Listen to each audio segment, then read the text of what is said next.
Ja by som sa teraz rada spýtala, že čo ťa vlastne vyviedlo z Bratislavy? Čo bol dôvod, prečo si potrebovala odísť? Hovorila si, že mala si vždy blízko k prírode, ale to asi nebude úplne dôvod, to sa dá ísť na víkend niekam. Mi to bolo málo. Mne bola veľmi, akoby ťažké mi tam prišli tie energie, že ja som si tam nevedela nájsť takéto svoje, ako veľa ľudí, im to vyhovuje to mesto. A aj keď som predtým žila 10 rokov v Brne, tak to Brno mi prišlo úplne iné mesto. A ja som sa v tej Bratislave ešte predtým bola aj v Brne. Ešte ďalej, no. Ale ďalej, áno. Zo Záhradou, Stopolčian je to ďaleko v Brne. Dobre. A tam si tiež robila veterínu? Tam som ju študovala a tam som potom robila v zoologickej škole. Slony, antilopy a tak? Slony sme nemali, ale spustu ďalších krásnych zvierat. Dobre, takže prírody na víkend ti bolo málo. Áno. V Bratislave si nenašla to, čo iní považovali za jej plusy. Tak, povedzme tak. No, potrebovala som odísť do väčšieho pokoja, ticha a bolo to pre mňa veľmi náročné. Mala som pocit, že jediné, aj keď som tam mala úžasnú prácu, práca veterinárky ma tam bavila, boli sme nádherný tím, bola to super vybavená klinika. Úžasné, ale bolo to náročné dochádzať, parkovať, bývať, žiť, že som mala pocit, že nerobím nič iné, len sa motám v tomto kruhu a cez víkend som nestihla ani zregenerovať a už vôbec nie sa potom venovať ďalším veciam.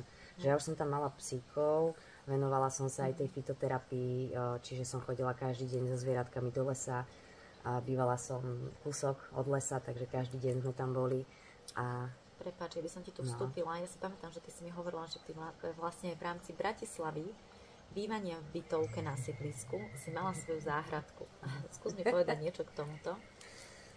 Áno, našla som si byt. Ja som všade, kde som bývala, tak som to mala tak, aby som tú prírodu tam mala.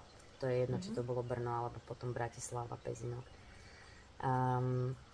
Našla som si byt, ktorý bol vlastne pivničný a z jednej strany bol otvorený do predzahrádky a mala som celkom veľkú predzahrádku s veľkými ihličnatými stromami, s veľkou mirabelkou. Ja som si dovláčila na chrbte v batohu, z lesa som si nosila humus, kompost, vlastne ako tú dobrú pôdu a vykopkala som si to tam celé a pestovala som.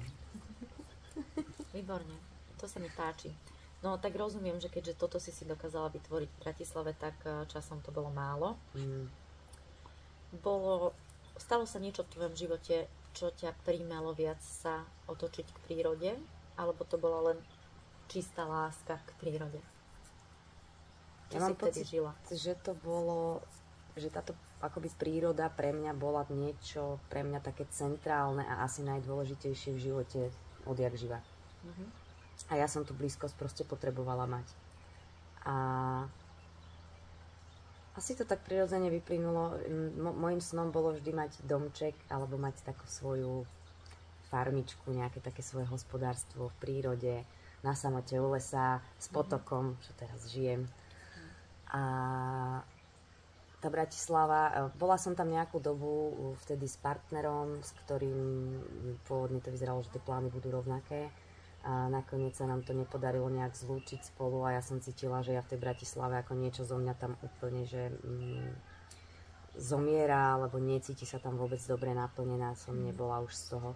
Takže som cítila, že potrebujem nejakú zmenu. Tak som sa proste zbalila a odišla na chvíľku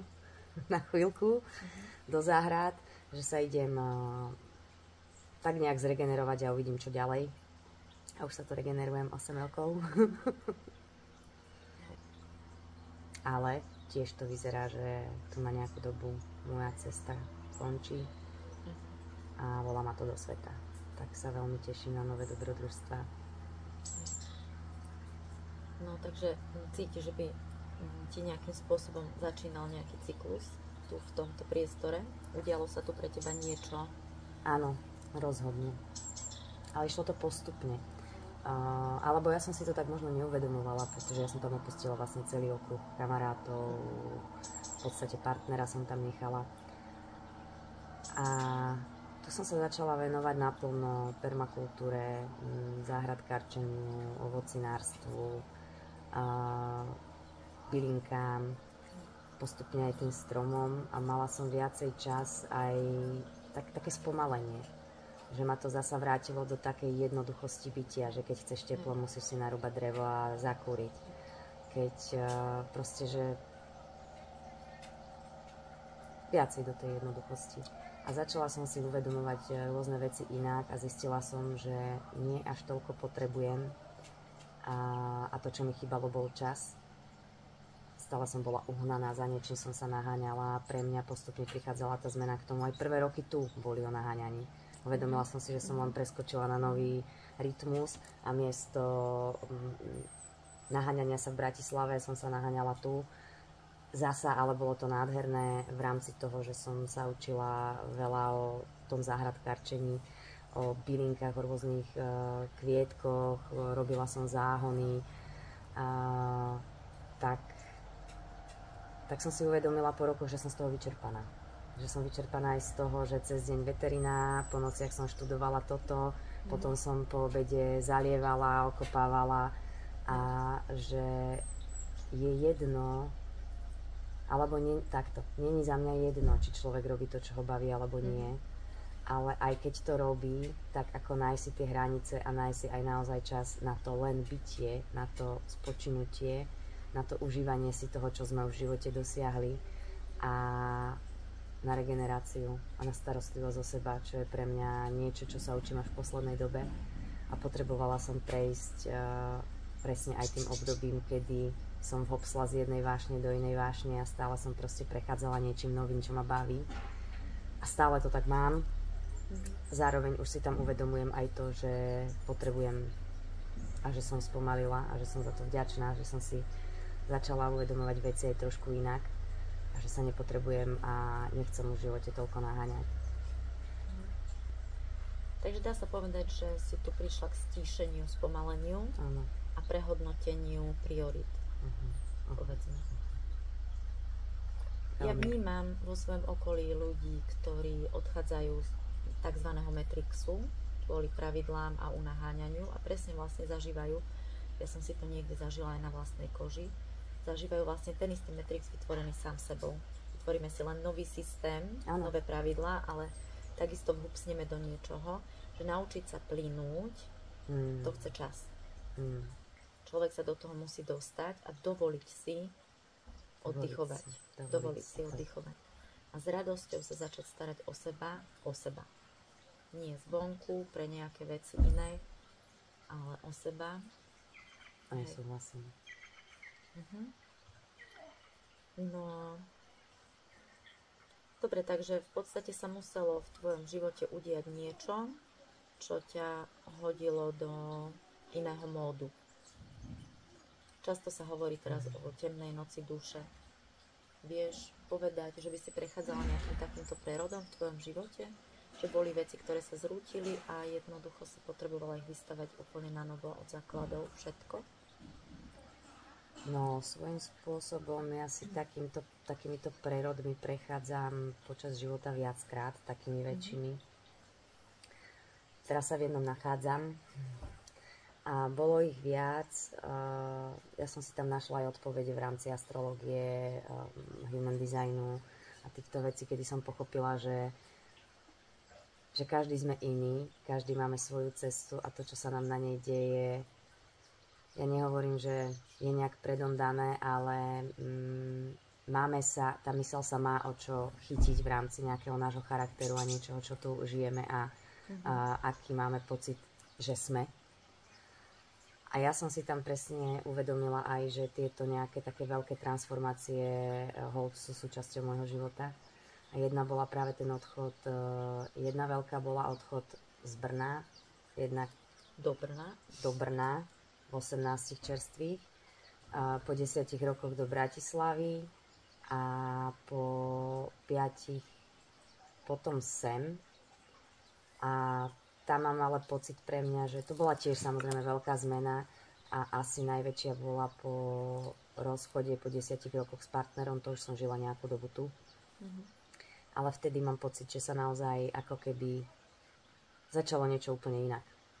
To je nejaké 4 roky dozadu kedy môj ako nejaký aj taký vnútorný sebarozvoj bola som už niekde na ceste aj v rámci ešte Bratislavy a toho života, ale veľmi sa to tak začalo rýchlo meniť a rozvíjať a meniť mi život v tom 2021 po tom vlastne rozchode v 20.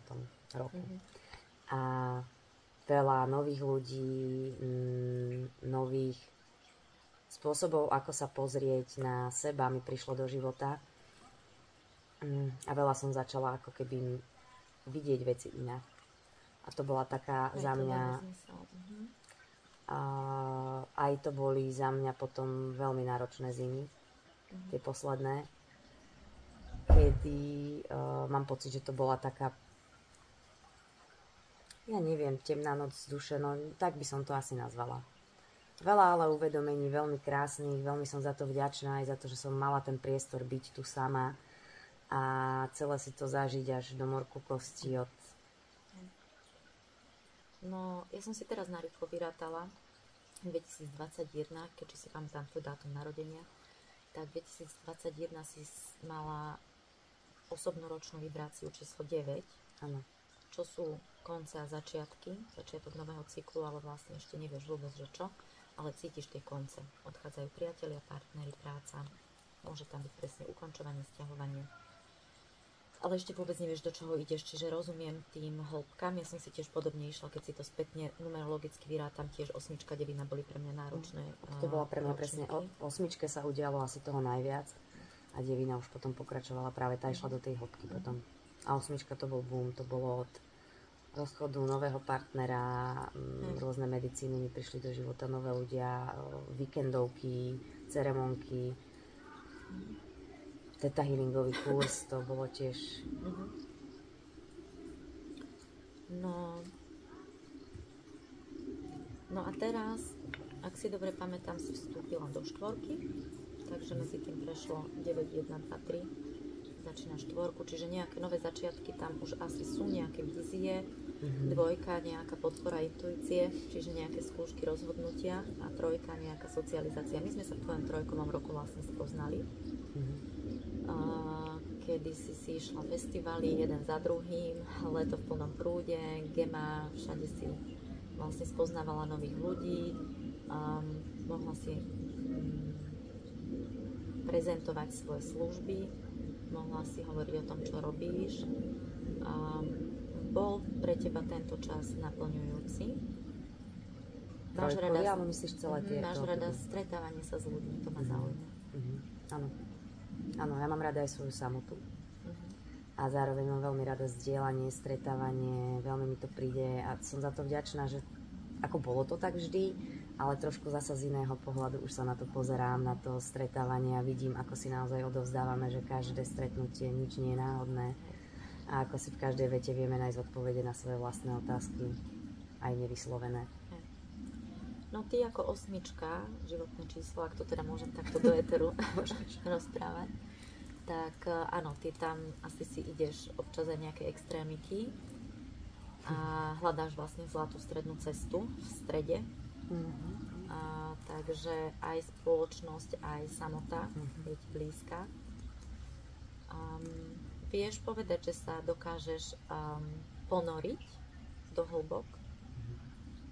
Áno. Máš to tam. Mám tam dosť Marsikov, mám tam Škorpiónikov, už sa bavíme o astrológii. Áno. A áno, potrebujem, aby mi veci dávali zmysel, aby som proste vnímala, prečo to robím. Pre mňa proste, že je to kvôli tomu, aby som zarobila peniaze, je malá motivácia na to, aby sa proste môj Mars zobudil. Aký máš Mars? Škorpiónovi. V jakom dome? To vieš?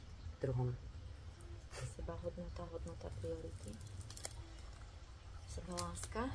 No. Ja mám v 2 Saturn v Kozorožcovi, takže úplne paráda. Ja mám Saturn v Škorpióne s Marsom. Je niečo, čo by si chcela spomenúť, odovzdať, povedať? Asi taký nejaký odkaz a posolstvo, ktoré cítim, že chcem prinášať medzi ľudí je ten návrat pre mňa akoby k sebe, k prírode, k spomaleniu a k vnímaniu svojej vlastnej intuície, svojho vlastného tela a toho, že každý z nás má tú silu sám sa vyliečiť a že keď si naozaj akoby že neodovzdávať tú moc všade navonok, môžeme si pomôcť, aj pomôcť navzájom, aj rôznymi týmito liekmi, medicínami, sprievodcami, ale stále vnímať, či to so mnou rezonuje, ako to moje telo vníma, nebrať všetko nebrať informácie zvonku, ako že sú tie správne pre mňa, ale nechať to prejsť tým svojim vlastným kompasom, tým svojim vlastným ladením a vždycky ísť podľa seba, nech je to čokoľvek a každý má svoju cestu. Buďme k sebe láskaví, ctíme si ju a začnime naozaj od seba a otočme všetko, aj lásku, aj pozornosť primárne do seba a cez to naplnenie nás samotných poďme zdieľať to, kde sú tie prebytky. To, kde máme tie dary, tam to preteká. Veľmi pekne si to povedala, Anetka. Ja sa teda pridávam. Poďme byť sami sebou. Poďme byť sami sebou. Takže ja ti ďakujem veľmi pekne a ja za tento rozhovor. A bolo to pre mňa veľmi príjemné. A verím, že otvárajúce nejaké nové dvere. Takže uvidíme, kam nás život najbližšie týždne, mesiace, roky zavedie. Ďakujem veľmi pekne. A ja ďakujem.